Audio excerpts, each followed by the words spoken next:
சென்னை ராதாகிருஷ்ணன் சாலையில் பைக் ரேஸில் ஈடுபட்டதாக கூறி 5 பேர் மீது வழக்கு பதிவு செய்து அவர்களின் வாகனங்கள் பறிமுதல் செய்யப்பட்டுள்ளன.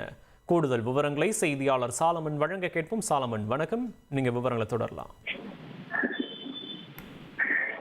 நேற்று டிஜிபி அலுவலகம் அருகே திடீரென 10க்கும் மேற்பட்ட இளைஞர்கள் 5க்கும் மேற்பட்ட இருசக்கர வாகனத்துல ரேஸ்ல ஈடுபட்டனர். அங்கிருந்த போலீசார் அவர்களை மடக்கி பிடிக்கும் போது அதுல பல இளைஞர்கள் தப்பி சென்ற நிலையில ஒரே ஒரு இளைஞர் மட்டும் இருசக்கர வாகனத்தோடு பிடிபட்டார்.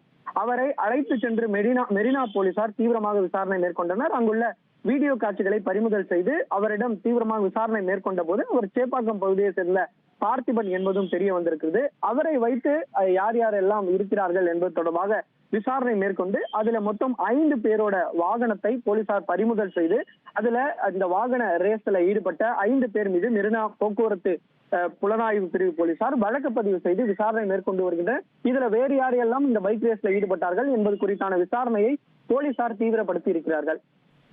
விவரங்களுக்கு நன்றி சாலமன்.